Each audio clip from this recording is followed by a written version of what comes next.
There are several ways to incorporate audio into your Flash project. The first, and really the easiest way to do it, is to import a sound file into your project's library. And we can then place that sound object on the timeline and play that audio with several different ways of syncing it. The second option is to load an external sound when you're playing your project during the runtime. And this does require a little bit of programming. And then the third way is to stream a sound from a server, and that also requires some programming. These latter two methods do not require that you embed your sound as part of your project, so it keeps your project file size much smaller. The first method is going to require that the sound be part of your project, and so your project is going to grow in size, especially if that sound file is lengthy. The formats that can be used, while there are several, the most popular one is an MP3 file.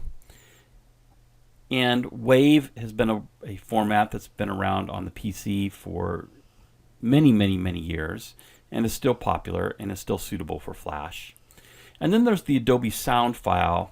Audio files with the extension of .asnd are files that have been created or saved in Adobe Sound Booth.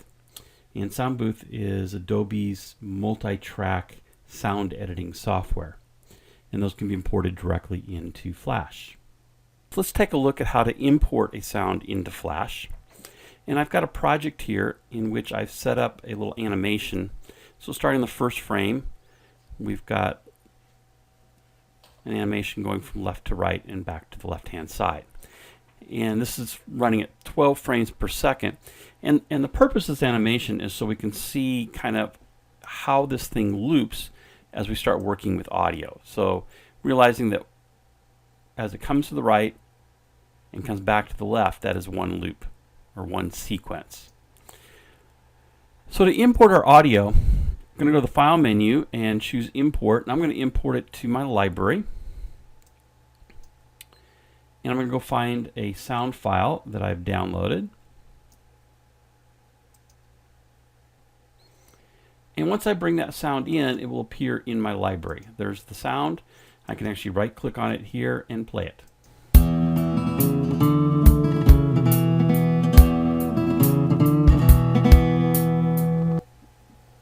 So it's about 7 seconds in length. Now, if I wanted to add this simply as a soundtrack to the animation, I can add a new layer. And I'm going to name this layer Soundtrack. My personal preference is I put these soundtracks or sound layers at the very bottom. So I always have my actions at the top, actually my labels, the very first layer, then my actions, then all the content, the various layers it takes to do the content, and then my final layer, or maybe multiple layers, is going to be the sound effects or soundtrack that I'm incorporating. Our music in its entirety would play for about 84 frames. And my animation is only 30 frames. I'm just going to play during this animated loop. And so on this very first frame, I want it to start automatically as soon as the animation begins. I'm going to go to the properties for that keyframe. And we have a sound area that is collapsible in our properties. And the first option is a drop-down box for name. And here in the name drop box, I'm going to find all of the sounds that have been brought into my project library. And I only have one here, the Guitar A Yummy Kit. I'm going to open that or choose that. And then you'll see that on that layer, I can see the waveform of the sound starting in that frame.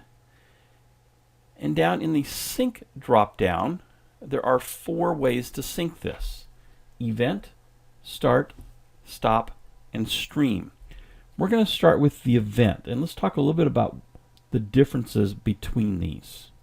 So with an event start type, it's going to play to the end of the sound regardless of where the playhead is. So when I start an event, that sound is going to continue on until the sound is done playing. I've already mentioned the sound is about 7 seconds in length, roughly 84 frames. My animation is only 30 frames.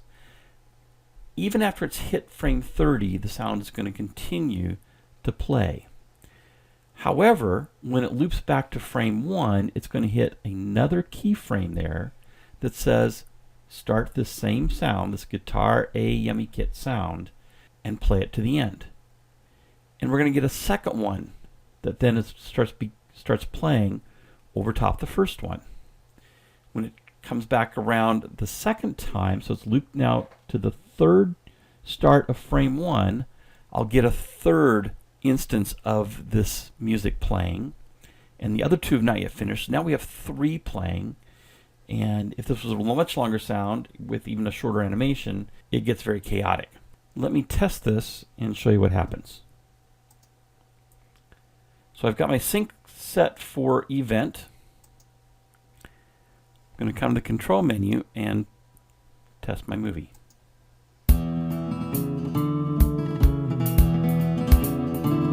So now I've got the second one playing on top of the first, now a third one, but now the first one is stopped. But you can get the idea how this is just repeating over and over with multiple tracks being rendered out of this one single track. Music isn't quite so bad, but if this was somebody singing, it would sound pretty horrific eventually. Not that it doesn't now. So I'm going to come back here to my frame 1. I'm going to go to the properties, and under event, I'm going to choose start. So let's play this again now with a sync of start. The music starts playing, and it's looped back to the first frame. The music continues playing, and it's not overlapping on itself. Once the music has stopped playing, when it loops back to the first frame, it'll play it again.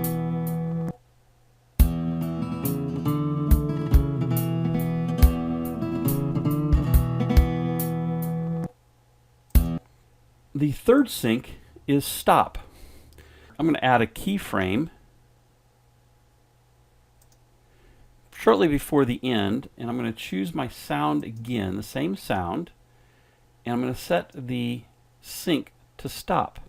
Now notice when I do that, we lose the wave frame visual here because now no sound is playing. So we're going to start the sound in frame 1, but we're going to stop the sound in frame 24. Our animation is going to continue moving back to the left in silence, and the whole thing's going to repeat again, back from the very beginning.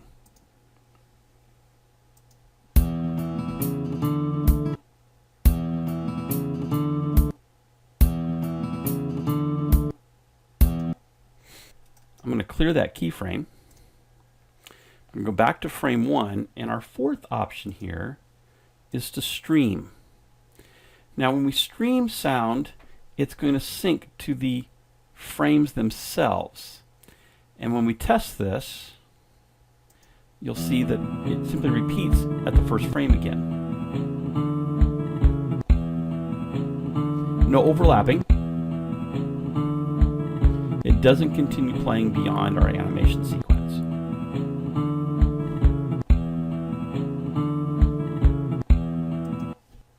So in summary, back on our chart, we saw that the event plays to the end of the audio file regardless of where the playhead is, and it's the same in the start sync type. But with the stream, that doesn't happen. When the playhead hits the end of the frame sequence, the sound stops playing. We also saw that these are triggered by the keyframe except for the stream.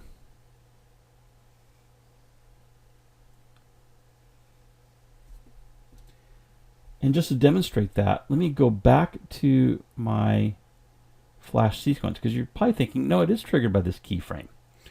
So I'm going to create another keyframe here in the second frame. And back on the first frame, I'm going to clear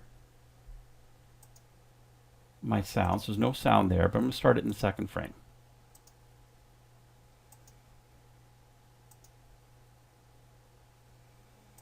And we're going to stream this. And then here in frame 1, I'm going to add an action. The action is going to be go to and play. And let's go to frame 5. We're going to skip frame 2, which is the keyframe where that sound is triggered. So we're going to go to frame 1, we're going to jump to frame 5, and even though we're not hitting the keyframe, basically each frame of my animation is tied to the sound file. And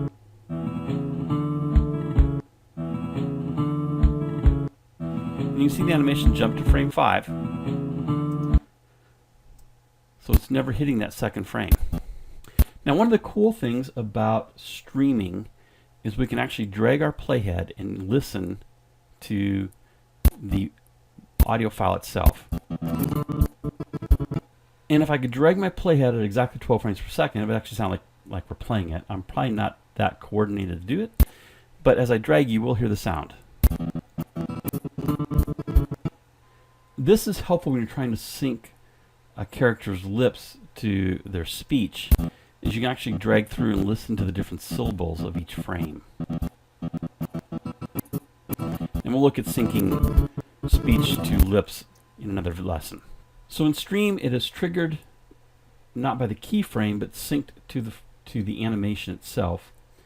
And in streaming, if Flash needs to keep up with the audio, it will drop frames as necessary. So the audio takes precedence in the playback. And then, unlike the event where the sound is being overlapped, if it comes back and hits that same keyframe and is triggered again, the start and stream syncs do not do that. And the stop sync type simply stops whatever sound you've specified. So that's a quick overview of audio, and the next lesson we'll explore more of some tricks in using audio.